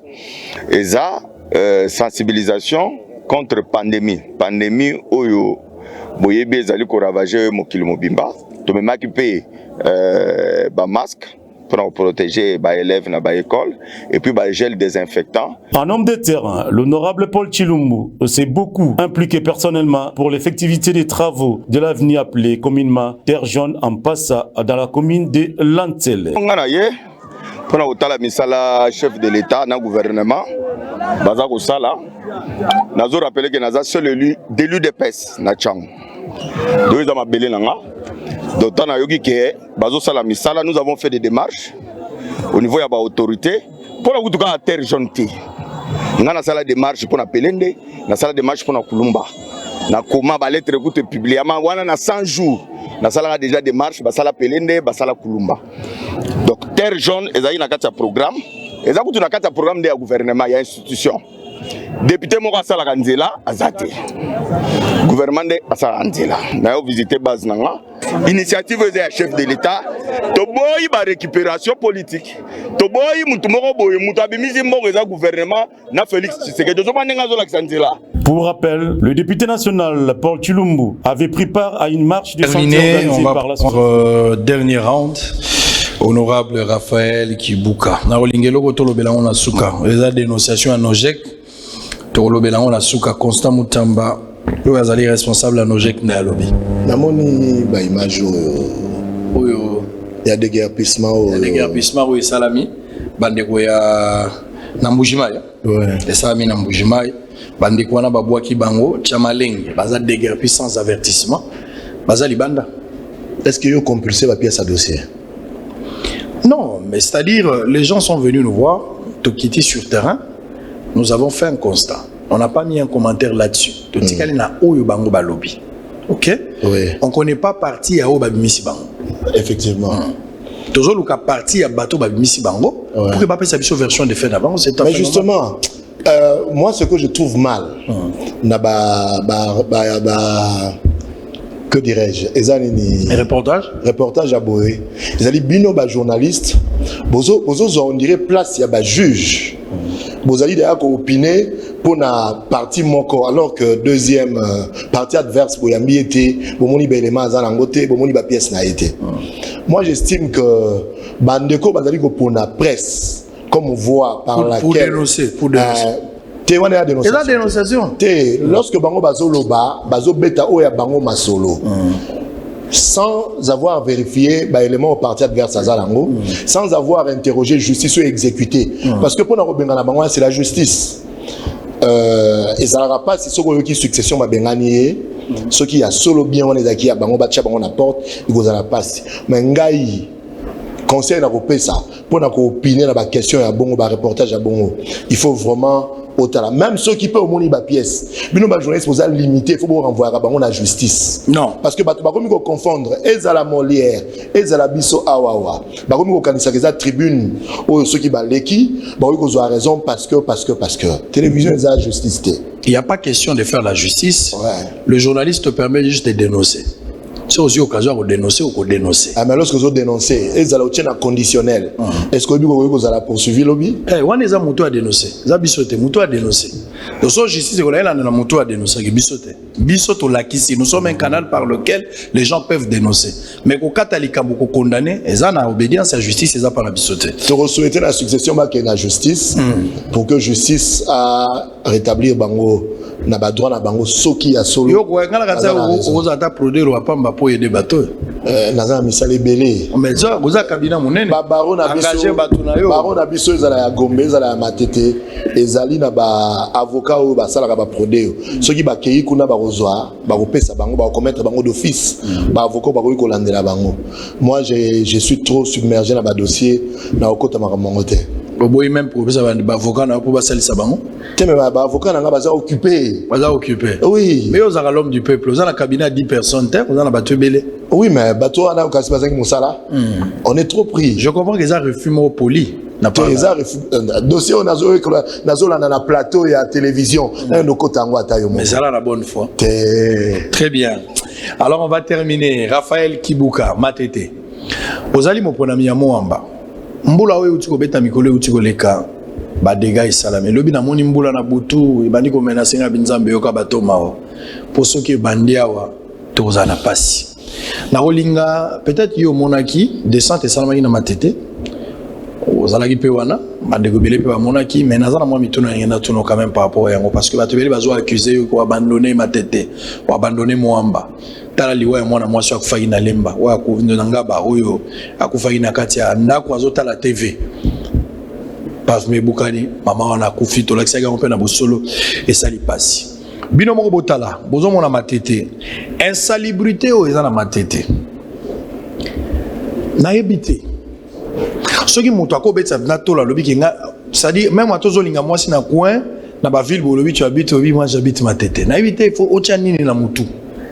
insalubrité eza na matete na wenze oke liboso ya pake oke kuna kote ya Kinsa kuna sima oye kobaluka kote ya comment babenga kote ya Mongo otamboli banunu partout koti na bakartier okoyo kasoni na salito eza na matete mais bakadre bazali ba intellectuel bazali honorable député liboso na bino ba musicien minene bazali mais bozo kokate boza pe na bourgmestre ti siko salité zali na ebité boza ko zelanine na lingi bino moko bolanda on a été sur place précieux moyo ko sala ka ndenge na bisaki yo montrez-nous ces images de Matete, ça fait mal mais vous devez quand même suivre ça suivons en image toza ko zonga ko to lobela na insalubrité Matete mais il y a aussi un autre dossier na Matete likambo na la kisaka ngo mikolo uti koleka station moko oyo eza soko komi na banunu côté ya terrain ya Chobo basali station moko wana ezoko ma presque na suka gouverneur ya ville ya Kinshasa quand on avait parlé la dernière fois on rassurait ki biso ko sala mate mais lire makambo ezo awa station ko kuta mibale na nzela soko lokozo ke ne Congo station ezalité mais botondi bino no so na Kinshasa boko matili kolo banda kuna biso station suivons ces deux éléments en image, tout ça vous zonga. Tout ça mon ponomi à moi. On va charger. On y m'a relié à mangami. L'image on se retrouve après.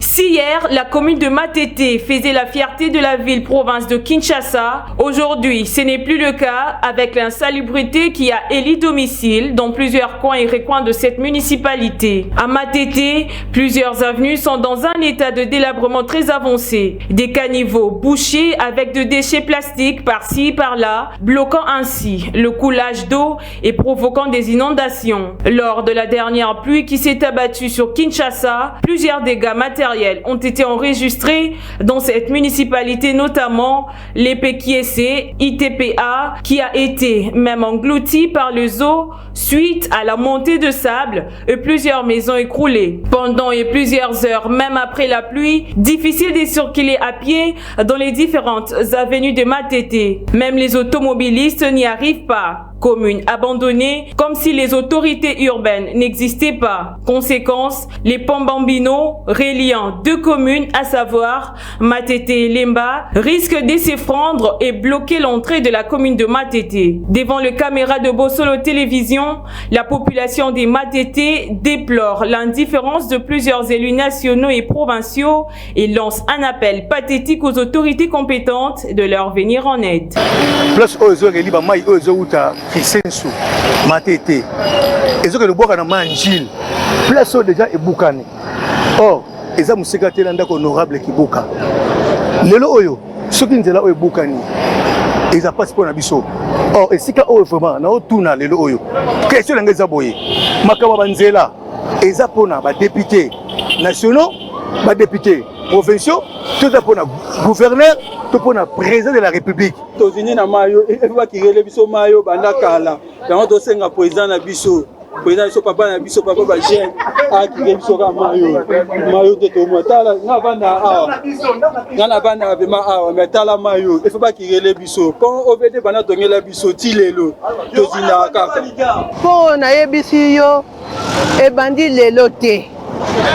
Po umeli mais entre-temps nzela oyo esungaka biso kokende na ville kokende na grand marché siko papa ozomona église na biso oyo tozo dépenser belé na ba pilier oyo mai na se ezoleka te vraiment toyebi te tosala nini papa sikoyo tala ndenge bandi kopasukawa tokosuka ndenge nini papa est-ce que gouvernement azomona to azomona te alingi nini vraiment nzelo ekatana nanu biso ba mama to vivra pona koteka na grand marché siko soki nzelo ekatani tokosuka wapi na bana vraiment lelo Matete et kufi na niveau moko partout ba kwenyo so Matete kufi gouvernement naza liboso epa ya honorable Raphaël Kibuka donc Matete ba kwenyo so et komba nzela ya kokufa ba maiza na raté vraiment to komi kutu na posa biso ba Matete to sala lelo moko sauvons Matete pour Matete bonheur ba lokumu ba propriété Matete azali nango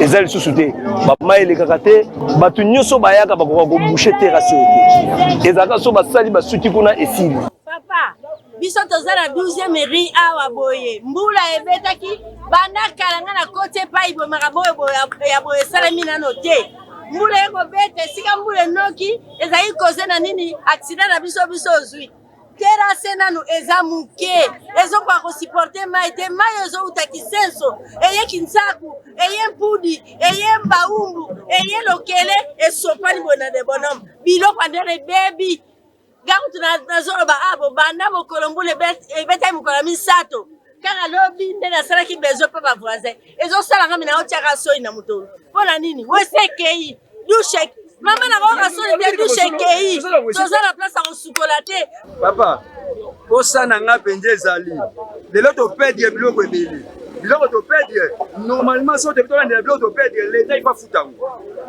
leta ifafuta biloko so oyo topedie po ezalaki presse ya leta oyo atongi trase na ye ya moke oyo yango aluki biso baproblème tala bamira bandako ndenge ekwei tala bandako ndenge ekwei tala bamabungu bareso ndenge esalami bon sikoyo lelo bato ovd baye po basola biso solution babongisa ngo tata système baescalier baye koso basaki oyo ya salite oyo bauti na mabele na gare à train na baposo ya bitabe yango baya kobwakela biso na aveni sikoyo après ça mpe po boloba nino debonom kota lokele eza na commune ya Matete boloba na batv eza na commune ya Kisenzo est-ce que Kisenzo akoza pembe na lokele. Toujours à Matete, malgré l'exiguïté de rue, l'érection d'une station-service au niveau de l'espace Banounou, sans l'avis favorable de l'autorité urbaine, risquerait de provoquer de graves embouteillages et des accidents de la route. Et cette ville est réellement dirigée. Comment un individu peut-il bafouer l'autorité de l'État? Maître Raphaël, Matete ekufi lemba ekufi limité kolobate yo za moponami kisensu kutuga kolobate neto loba bata kisensu bazolanda yo.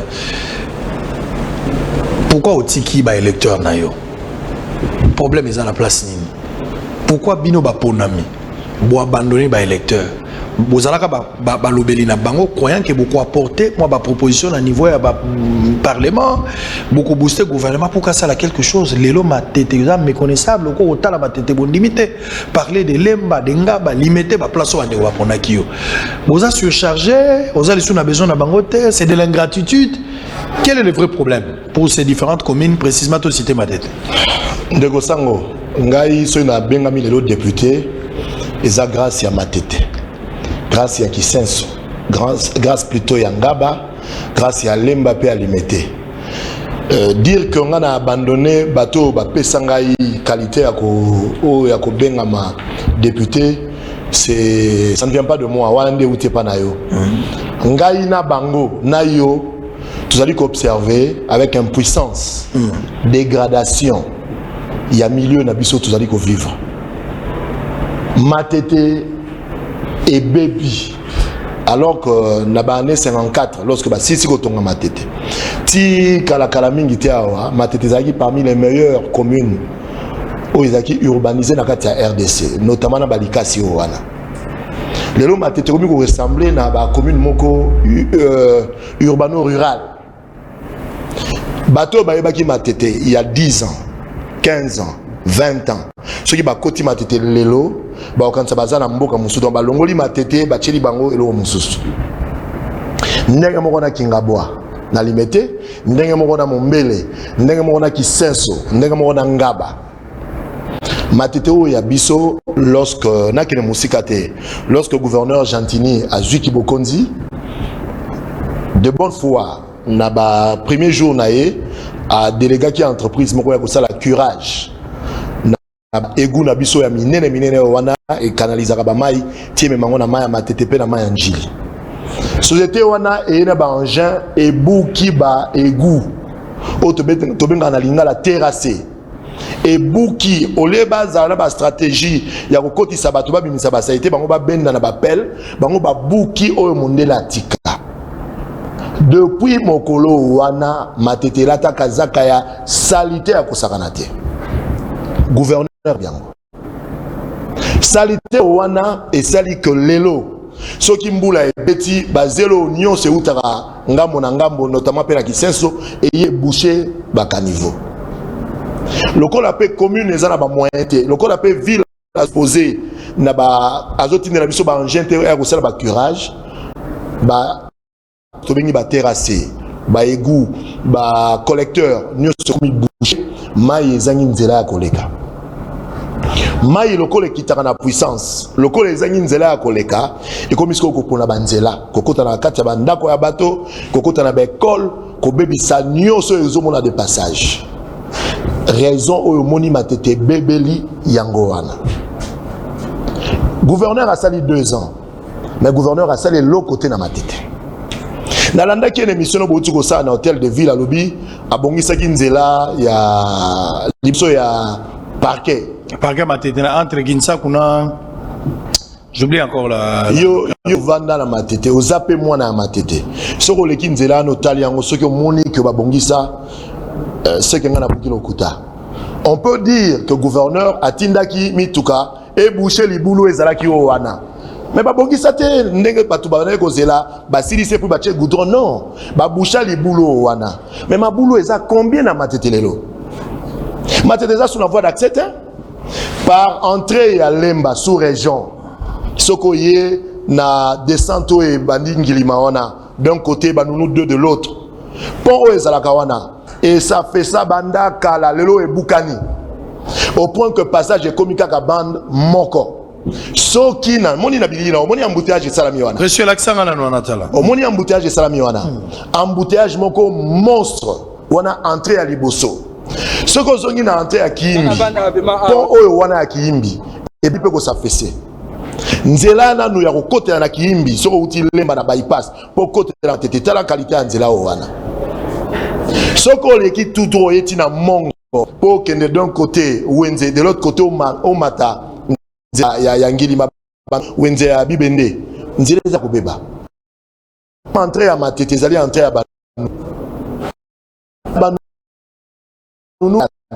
côté kuna mitukele 2 ans parce que nzela et baby ya kosakana e to tikali nango ya moke ezali ya banunu kokota nzela ya po bimana tongela biso bazali kotongela biso station omoni na bilili embouteillage ezali causé na nos station wana esila te na no bandate entre 16h ti 21h 22h embouteillage ezaka monstre mais yango ba ko batela biso station tokomi tolembi alors que le gouverneur a pensé qu'il y a eu décision par une lettre officielle à Tchépé en copie ba autorité qui si ba tonga continuer. Est-ce que décision officielle to éviter qui sont les tireurs de ficelle ba biso ba politiciens ngai nazali ko mener enquête na ba politiciens oyo wapi bazali ko encourager moto wana nteleza na ba station te qui senso ezaka na station moko ezapeka na 2 pompes pour nini moto wana ko ko tonga kuna te ko tonga na place obiso to mona ka passe pour na kokota à quelques mètres wana ndaku nangeza wana pour na kokota nanu epa na ngaona difficulté embouteillage mateteza suna nzela te soki mbula ebeti la fois passée na mulo ebeta maki na moyi mwana moko ya kelasi ya kufaki mai soki tondi ezole quand même poitrine pouvez-vous imaginer cela matete komi bo soto au point que ceux qui ont koti matete ma mi se bani ko bima ngai na pression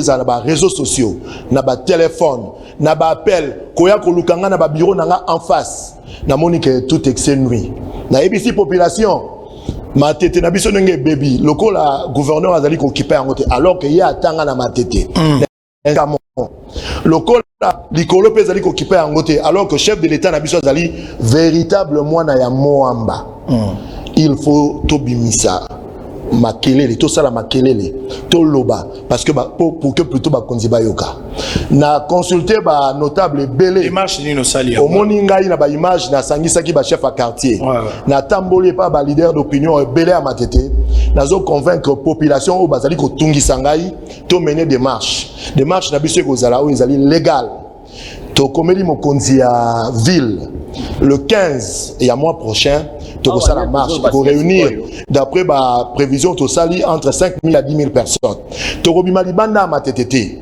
to uta na banunu liboso na ngai wana to keneti na maison communale en passant par la station au bazali kotonga toko sala sitini ya quelques minutes wana après toko kosuka na commune toko kopesa mokanda ya gouverneur ya chef de l'état na ou ya c'est pas ya bourgmestre c'est tout bisa bango que trop c'est trop nous sommes abandonnés le corps la biso tozana ba moyen té parce que kotonga banzeza mosala député national kotonga ba po eza mosala ngai ils ont pesé sur bino na boyi na banda kolanda ba engin oveda tininga na simala yemba on a ba cameraman ngai dem na ko bongisa wana eza mosala na ngai té moi je ne ferai pas cela na discours na ya campagne za yango té non ngai na lobaki mosala na ngai ezali ko sala ba loi et puis qu'on contrôler ba institution nyonso ezali na compétence na biso mais le kola siko l'état comme ko pesa biso tina est plutôt pour ça ko sala makambo et longo banité pour na biso nous sommes appelés à le faire mais il faut aussi que biso to sensibiliser population o bazo kanisa ke nzele ezali ngai alors que ville ezali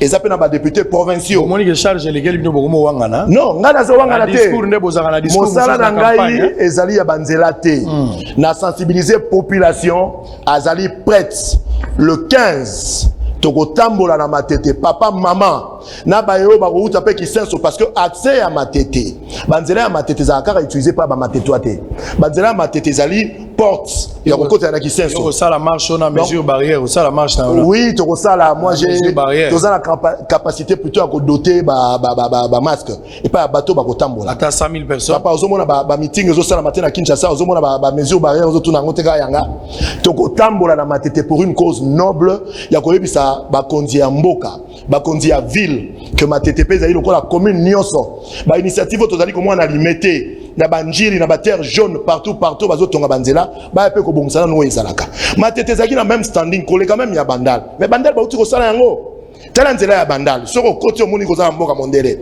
mais ma TTP baby alors au début to bimisa ba biceps to bunda to beta to ko sala yango te parce que tu ba légaliste to ko benga ba matetwa le 15 bozala ebele ba oyo nyonso ya balibé trouble à ordre public toko sala yango te parce que ngai na matete ba yokela ngai toko tambola toko bandana banunu to no suka la maison communale nombreux toko zala l'état ko comprendre yo zo kende ukutana de na bourgmestre za na nini bourgmestre emo 10 000 $. Ba muzela pas 10 000 $. Initiative ngala ina zwa ceux qui to lobito bimali banda ya matete na nombreux toko zala ba dege ko salama alors to boyi to bimana matete to comme limité est-ce que so komeli gentili oui lelo lettres est côté déjà pendant qu'on parle là lettres ça déjà comment so ka boyi au sein eza toza na régime ya information toi na régime ya autorisation mais ce n'est pas mesure de vous encadrer il peut aussi le faire tokotelema tokotambola jour wana omoni jour wana ngabo na training na na t-shirt tokotambola to ebisa bango que mboka na biso eza bien te il faut basala soki basalite ona kezala ya liboso ya mibale ozokebisa gentini te nazokebisa ete nazo aviser que tokotambola parce que mboka na biso ebebi niveau tokomi pression nga nazali kozwa il faut na bimisa yango pour que population accompagne ngai to no lakisa ba kondio bazali kolo que mboka na biso eza bien te gentini abugizando te kobuka zando gentini abugizando azosala esika ya monene to sisi na question oui kosala zando asika c'est une très bonne chose il faut na beta maboko parce que ngai naza kinoa na botami awa na kolia awa olobela mambo célébrité effectivement maman na ngai asala mombongo na zando. Elle est partie depuis 2017, père son âme. À Salam, ma mère vendait la pavillon 5. Kobuka marché, il y a un problème. Kotonga, c'est un problème. Mais en tant que juriste, nazali kotala ba condition bango ba procéder pour ba koma wana ba violer mibeko. Mibeko, moi je suis avocat d'affaires, je sais comment ça évolue. Société o azalaki na contrat na kati. Azalaki na deux choix, ville azalaki na deux choix. Ayoka na société on a ba résilier contrat à l'amiable, à défaut va saisir justice pour que justice a annulé contrat on a pour bango ba tikala libre ya kozoba engagement moufuf.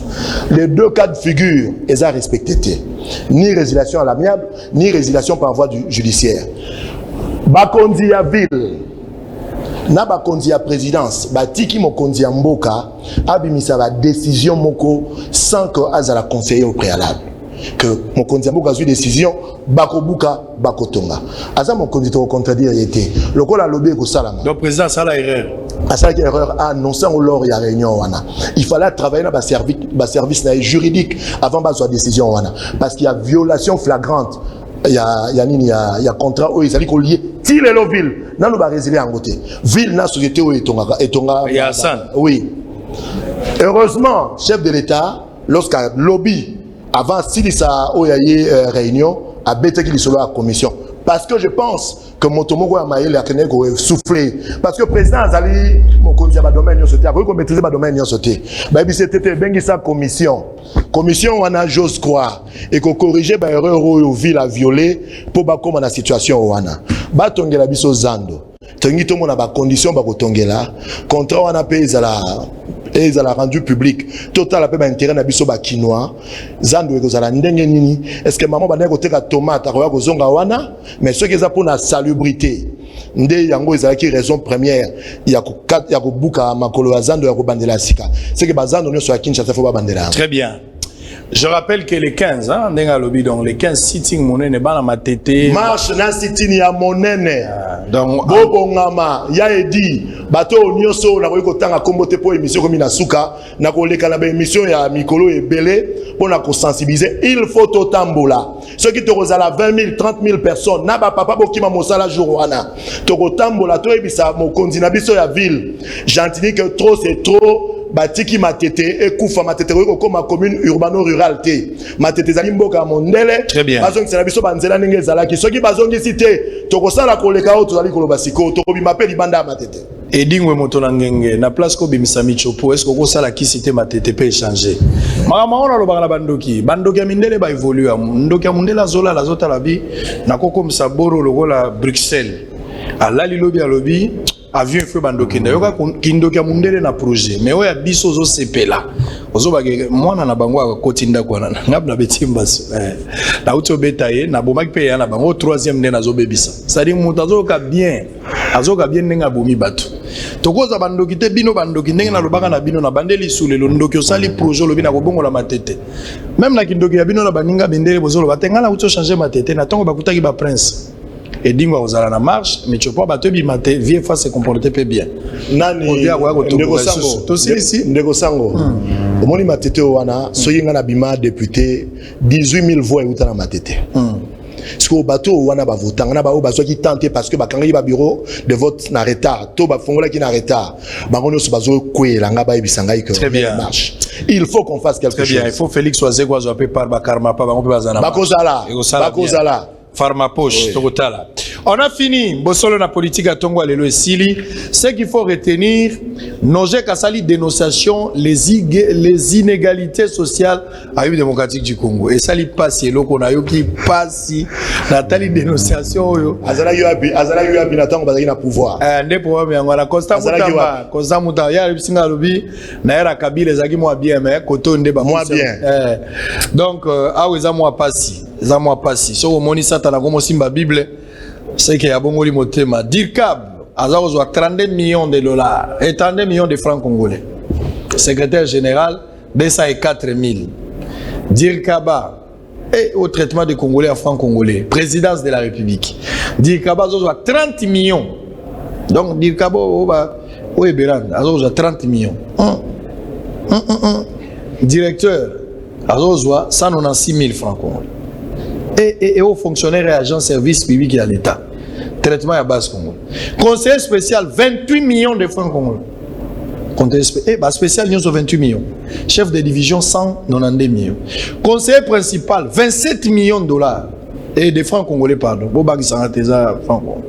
Conseiller simple, 11 millions de francs congolais. Chargé d'études, 6 millions. Policier, le policier a 180 000. Médecin 970 000, enseignant 360 000. Joseph Kabila, au moins situation au Tigeli Bisso. Talamona na yo nojek nenga za ko dénoncer mais yondo Tigeli Bisso ba situation. Ceux qui ont amélioré de Félix Tshisekedi peut évoluer. Bonsoir le Sili. On va se retrouver demain à la même heure, le même plaisir. Merci à l'équipe technique qui a travaillé. Maître Raphaël Kibuka, merci d'avoir répondu à notre invitation.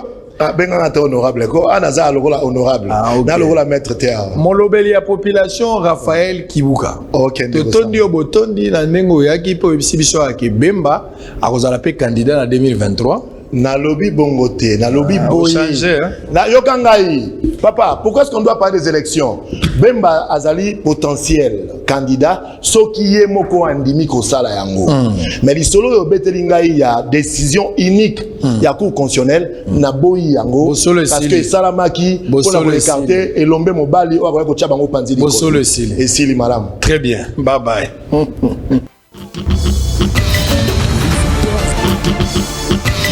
Visiteurs et visiteuses, vous tous, hôtes des tout rangs, vous qui venez en Mbuji-Mayi et visiter la terre promise, voici un bon cadre pour votre repos, réflexion et quiétude. L'hôtel Gloria. L'hôtel Gloria, le meilleur de son genre et l'unique en sa qualité. Voici ce qu'organise pour vous l'hôtel Gloria. Hébergement avec 3 types de chambres, à savoir chambre simple, monobloc, appartement. En plus du logement, vous avez droit au transport des clients assuré depuis l'aéroport jusqu'à l'hôtel. Le déjeuner, la connexion internet gratuite et fluide, une baignade à la piscine assainie.